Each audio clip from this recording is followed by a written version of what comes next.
ಪಣೀಂದ್ರ, ನನ್ನ first question ಇಷ್ಟೇ. ಈಗ ಒಬ್ಬ ಆರೋಪ, ಆ ವ್ಯಕ್ತಿ ಮೇಲೆ ಆರೋಪ ಬಂದಿದೆಯಪ್ಪ, ಸ್ಕ್ರೀನಲ್ಲಿ ಕಾಣ್ತಾ ಇದ್ದಾರಲ್ಲ ಮನುಷ್ಯ, ಆರೋಪ ಬಂದಿದೆ. ಆ ವ್ಯಕ್ತಿ ಯಾವುದೋ ಒಂದು ಫೋನಲ್ಲಿ ಶೂಟ್ ಮಾಡ್ಕೊಂಡಿದ್ದಾನೆ ಅಂತ ಆರೋಪ. ನಮ್ಮ ವಿಡಿಯೋ ಹರಿದಾಡಿವೆ, SIT ಮುಂದೆ ಇರ್ತಕ್ಕಂಥ ಮಾಹಿತಿ ನಮ್ಮ ಸೋರ್ಸ್ಗಳಿಂದ ನಮಗೆ ಸಿಕ್ಕಿರಬಹುದು. ಅದು ಇಲ್ಲಿ ಸವಾಲೇನು ಬರ್ತಾ ಇದೆ ಅಂತ FSL ಒಬ್ಬ ತಜ್ಞರಾಗಿ ಈ ಕೇಸನ್ನು ನೀವು ಸ್ವಲ್ಪ ಕುತೂಹಲಿಯಾಗಿ ಕೂಡ ಗೆಸ್ ಮಾಡಿರ್ತೀನಿ. ನಿಮ್ಮ ಮುಂದೆ ಕೇಸ್ ಬಂದುಬಿಟ್ಟಿದೆ ಅಂತ ನಾನು ಹೇಳ್ತಾ ಇಲ್ಲ.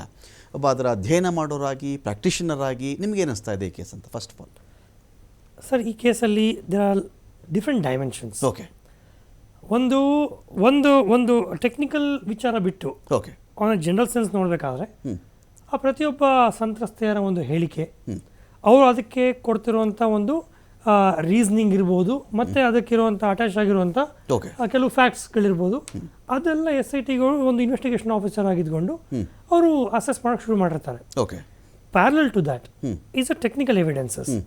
ಸೊ ಇವರು ಹೇಳೋ ಸ್ಟೋರಿಗಳಿಗೆ ಅನುಗುಣವಾಗಿ are there any technical evidences? Okay, ಆ ಪ್ರಶ್ನೆ, ತಾಂತ್ರಿಕ ಸಾಕ್ಷ್ಯಗಳು ಲಭ್ಯ ಇದೆಯಾ ಅಂತ. ಕರೆಕ್ಟ್. ಅದು ಆ ಎವಿಡೆನ್ಸ್ಗಳು ಸಪೋರ್ಟ್ ಮಾಡ್ತಿದ್ಯಾ? ಸಪೋರ್ಟ್ ಮಾಡ್ತಿತ್ತು ಅಂತ ಕೇಳಿದ್ರೆ ಅವ್ರು ಹೇಳ್ತಿರೋ ಸ್ಟೇಟ್ಮೆಂಟ್ಗಳು ಎಸ್, ಒಂದು ಹಂತಕ್ಕೆ it will take a step ahead. Okay, otherwise ಯಾವ ಟೈಮಲ್ಲಿ ಈ ಒಂದು ನ್ಯೂಸ್ನ ಬ್ರೇಕ್ ಮಾಡಿದ್ದಾರೆ, that also poses a very big question.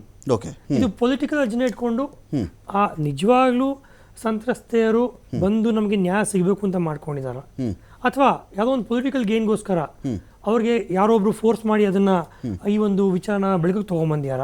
So all those things becomes a very big question of further investigation. Okay, ಆದರೆ ಇವಾಗ ರೆಕಾರ್ಡಿಂಗ್ ಅಂತ ಏನು ಮಾಡಿದ್ದಾರೆ, ರೇಪ್ ಅಂತ ಕ್ಲೈಮ್ ಮಾಡ್ಬೇಕಾದ್ರೆ ಎಲ್ಲರೂ ಹೇಳ್ತಿರೋ ಪ್ರಕಾರ ಪೆನ್ ಡ್ರೈವ್ ಇದೆ ಅಂದ್ಬಿಟ್ಟು ಅಂತ.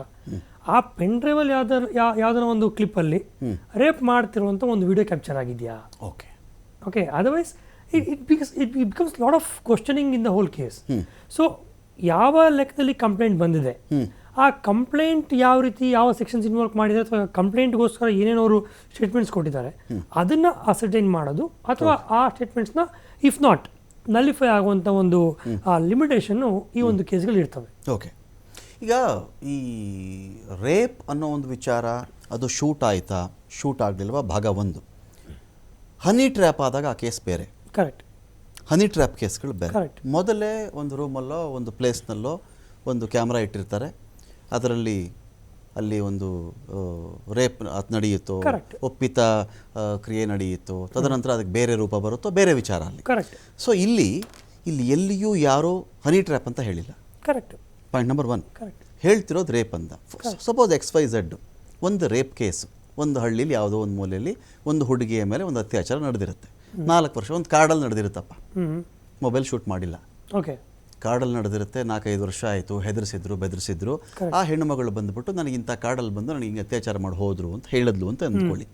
ಇದಕ್ಕೆ ನೀವು ಮೊಬೈಲ್ ಸಾಕ್ಷ್ಯ ಕೊಡು, ಪೆನ್ ಡ್ರೈವಲ್ಲಿರೋ ಸಾಕ್ಷ್ಯ ಕೊಡು, ನೀನು ಅವತ್ತು ಆ ದಾರಿಯಲ್ಲಿ ಯಾರು ಬರ್ತಿದ್ರು ಅವ್ರನ್ನ ಕರ್ಕೊಂಡು ಬಾ, ಇದನ್ನು ಆ ಮಹಿಳೆ ಹೇಳಿದ್ರೆ ಇದನ್ನು ಕೋರ್ಟ್ ಸ್ವೀಕರಿಸೋದು ಹೇಗೆ ಅಂತ?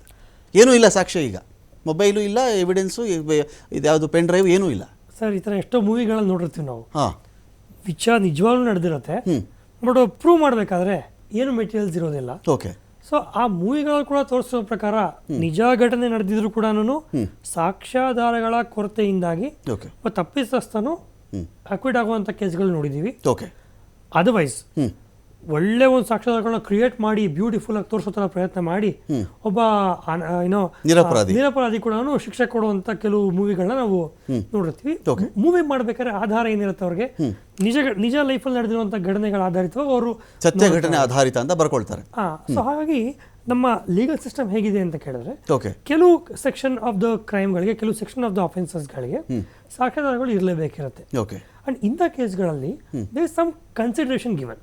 ಅಂದರೆ ಅವರು ಎಲ್ಲ ಕೇಸ್ಗಳಲ್ಲೂ 100% ಎವಿಡೆನ್ಸ್ ಕೊಡಬೇಕು ಅಂತ ನೋಡಿ. ಉದಾಹರಣೆಗೆ SC ST ಅಟ್ರಾಸಿಟೀಸ್ ಕೇಸ್ಗಳಲ್ಲಿ ಬರ್ಡನ್ ಆಫ್ ಪ್ರೂಫ್ ಯಾರ ಮೇಲೆ ಇರುತ್ತೆ? ಅಕ್ಯೂಸ್ ಮೇಲೆ ಇರುತ್ತೆ.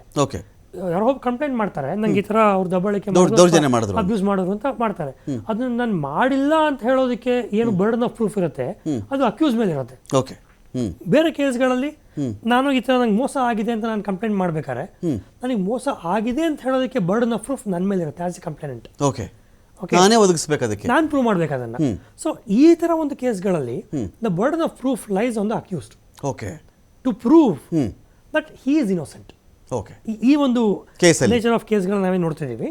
ಅದು ಬರ್ಡನ್ ಆಫ್ ಪ್ರೂಫ್ ಬಂದು ಇವ್ರ ಮೇಲೆ ಇರುತ್ತೆ. ಓಕೆ. ಸೊ ಹಾಗಾಗಿ ಇವ್ರು ಏನಿವಾಗ ಅಲಿಗೇಷನ್ ಮಾಡಿದ್ದಾರೆ ಅದಕ್ಕೆ ಪೂರಕವಾಗಿ ಇವ್ರ ಹತ್ರ ಏನು ಸಾಕ್ಷ್ಯಾಧಾರಗಳಿದೆ ಅದನ್ನು ಎಸ್ಟಾಬ್ಲಿಷ್ ಮಾಡಬೇಕಿರುತ್ತೆ. Okay. And also the court of law has in different cases ಎಷ್ಟೋ ಕೇಸ್ಗಳಲ್ಲಿ ಖಂಡಿತವಾಗ್ಲಿ ಅವರು ಬರೀ ಎವಿಡೆನ್ಸ್ ಬೇಸಿಸ್ ಮೇಲೆ ಹೋಗಿರ್ತಾರೆ. ಓಕೆ. ಇನ್ ಕೆಲವು ಕೇಸ್ಗಳಲ್ಲಿ ಸರ್ಕಮ್ಸ್ಟಾನ್ಷಿಯಲ್ ಎವಿಡೆನ್ಸ್ ಬೇಸಿಸ್ ಮೇಲೆ ಕೂಡ ಕೆಲವು ಲೀಗಲ್ ಪ್ರಿನ್ಸಿಪಲ್ಸ್ಗಳನ್ನ ಅವರು ಎಸ್ಟಾಬ್ಲಿಷ್ ಮಾಡಿಕೊಂಡು ಸಾಕ್ಷ್ಯಾಧಾರಗಳು ಡೈರೆಕ್ಟಾಗಿ ಆ ವ್ಯಕ್ತಿನ ಐಡೆಂಟಿಫೈ ಮಾಡದೆ ಹೋದ್ರು ಕೂಡ only on the base of circumstances okay convict ಮಾಡಿರೋ ಕೇಸ್ ಇದೆ. I'll very famous or infamous case Dhananjay Chatterjee versus state of West Bengal ಅಂತ ಒಂದು ವೆರಿ ಕಾಂಟ್ರವರ್ಷಿಯಲ್ ಕೇಸ್ ಅವತ್ತಿನ ದಿನಕ್ಕದು. ಆ ಕೇಸಲ್ಲಿ it's a rape and murder of a minor girl. ಇವನು security guard ಕೆಲಸ ಮಾಡ್ತಿದ್ದಾನೆ ಅಕ್ಯೂಸ್ಡು. ಹುಡುಗಿನ ಚುಡಾಯಿಸ್ತಾನ ಅವನು. ಹುಡುಗಿ ಹೋಗಿ ತಂದೆ ಕಂಪ್ಲೇಂಟ್ ಮಾಡ್ತಾಳೆ ಸೇಯಿಂಗ್ ದಟ್ ಅಪ್ಪ ನನಗೆ ಅವನು ಚುಡಾಯಿಸ್ತೀಯಾನೆ ಅಂತ ಹೇಳ್ಬಿಟ್ಟು ಅವನ್ನ ಟ್ರಾನ್ಸ್ಫರ್ ಮಾಡಲಾಗತ್ತೆ ನೆಕ್ಸ್ಟ್ ಡೇಗೆ ಲೆಕ್ಕದಲ್ಲಿ. ಆದರೂ ಕೂಡ ಅವನು ಅದೇ ಅಪಾರ್ಟ್ಮೆಂಟ್ಗೆ ರಿಪೋರ್ಟ್ ಮಾಡ್ಕೋತಾನೆ ಅವನು. ಅವತ್ತು ಮಧ್ಯಾಹ್ನ ಹುಡುಗಿ ಕಾಲೇಜಿಂದ ವಾಪಸ್ ಬರ್ತಾಳೆ ಮನೆಗೆ, ಎಕ್ಸಾಮ್ ಮುಗಿಸ್ಕೊಂಡು ಬಂದಿರ್ತಾಳೆ, ಊಟ ಮಾಡಿ ಮಲ್ಕೊಂಡ್ಬಿಡ್ತಾಳೆ.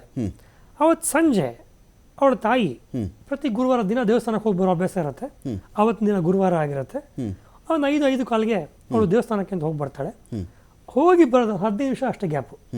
ಅವಳು ವಾಪಸ್ ಬಂದಾಗ ಮನೆ ಡೋರ್ ತಟ್ಟಿದ್ರೆ ಯಾರು ಬಾಗಿಲು ತೆಗಿತಿರೋದಿಲ್ಲ. ಓಕೆ. ಅಷ್ಟೊತ್ತಿಗೆ ಏನಾಗಿರುತ್ತೆ, ಒಂದು ಸೆಕ್ಯೂರಿಟಿ ಗಾರ್ಡ್ ಹೇಳ್ತಾನೆ ಇನ್ನೊಬ್ಬ ಸೆಕ್ಯೂರಿಟಿ ಗಾರ್ಡ್ಗೆ, ಏನೋ ಸೊ ಮೇಲ್ಗಡೆ ಫಸ್ಟ್ ಫ್ಲೋರ್ ಕೆಲಸ ಇದೆ ನನಗೆ ಹೋಗಿ ಬರ್ತೀನಿ ಹೋಗಿರ್ತಾನೆ. Okay.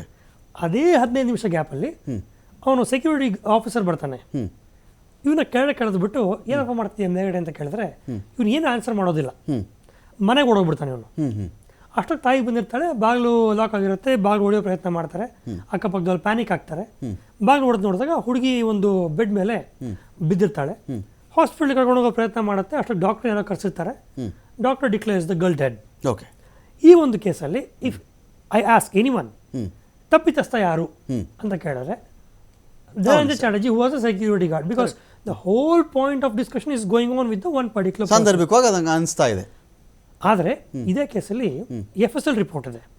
Assistant examiner of the state of West Bengal report ಮಾಡ್ತಾರೆ ಏನಂತ, ಹುಡುಗಿಯ ಒಂದು ಪ್ರೈವೇಟ್ ಪಾರ್ಟ್ ಮೇಲೆ ಸೀಮೆನ್ ಸ್ಯಾಂಪಲ್ ಸಿಕ್ಕಿದೆ. ಸೀಮೆನ್ ಅನ್ನೋದು ಒಬ್ಬ ಪುರುಷನ ಒಂದು ಬಯೋಲಾಜಿಕಲ್ ಸ್ಯಾಂಪಲ್ ಅದು. With that can't you identify whom it belongs to? Biological sample ಇತ್ತು ಅಂತ ಬಟ್ ಆ ಒಂದು ಕೇಸಲ್ಲಿ it was examined. It is also reported that the semen sample does not belong to Dhananjay Chatterjee. In spite of that this is a case of conviction. ಅವನಿಗೆ ಮರಣದಂಡನೆ ಕೊಟ್ಟಿದ್ದಾರೆ ಈ ಕೇಸಲ್ಲಿ. ಅಂದರೆ ಅವತ್ತಿನ ದಿನಕ್ಕೆ ಒಂದು ಮೆಡಿಕಲ್ ಅಂದರೆ ಫೋರೆನ್ಸಿಕ್ ಲ್ಯಾಬಿನ ಒಂದು ಅಸಿಸ್ಟೆಂಟ್ ಕೆಮಿಕಲ್ ಎಕ್ಸಾಮಿನರ್ನ ಒಂದು ಬಯೋಲಾಜಿಕಲ್ ಸ್ಯಾಂಪಲ್ ಮೇಲಿರುವಂಥ ಒಂದು ರಿಪೋರ್ಟ್ ಇದ್ರೂ ಸಹ court of law has taken the circumstantial evidence. ಆ ಕೇಸಲ್ಲಿ ಅದರ ಮುಂದುವರೆದ ಭಾಗ ಹೇಳ್ಬಿಡ್ತೀನಿ ಪಣೀಂದ್ರ ಅವರೇ. ಧನಂಜಯ್ ಚಟರ್ಜಿ ನೇಣು ಕುಣಿಕೆ ಮುಂದೆ ನಿಂತಿರ್ತಾನೆ. ಅವನನ್ನು ಯಾರು ನೇಣಿಗೆ ಹಾಕಬೇಕೋ ಆ ನೇಣಿಗೆ ಹಾಕಿದ ಮೇಲೆ ಬಹಳ ವರ್ಷಗಳಾದ ಒಂದು ಇಂಟರ್ವ್ಯೂ ಬರುತ್ತೆ. Same case.